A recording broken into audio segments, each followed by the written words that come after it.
The meaning of communication lies with the receiver. The meaning of the communication lies with the receiver. That means if I go to a country and I don't know their language and they don't know my language, and I ask where the bathroom is and they don't understand me, is there any communication? Not verbally, I can maybe do other things to show what I need to do.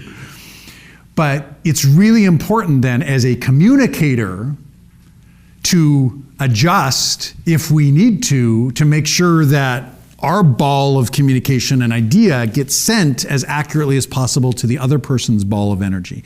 It's really hard to do, so we're trying to get as close as we can. So when the meaning of communication lies with the person receiving the message, it means it's also the communicator's job to be as clear as possible.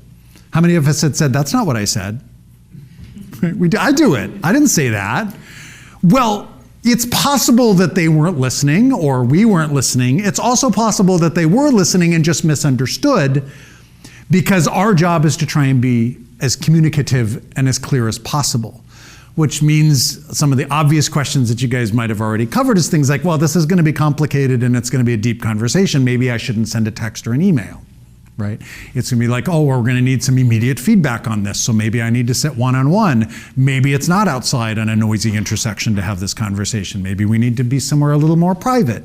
So all of these things we have to take into account so that the person receiving the message gets it as clear as possible and they can provide feedback to make sure that it's understood. And it's hard when there's projects and there's deadlines and there's things that have to get done, and you're working on so many different things and so many layers that you have to worry about and be safe through the whole thing, right? That the ability to slow down and take a moment is really important. Even when you're the one that kind of feels like you'll have all this like 85 things coming at you at once, to be able to go, whew, let's handle the most urgent thing first and then let's just keep going. It's easier said than done because we know this, but until we practice it, it gets really difficult. Because we can sit there and say, I'm going to do that. One of my favorite quotes is, we never rise to the level of our expectations, but fall to the level of our training.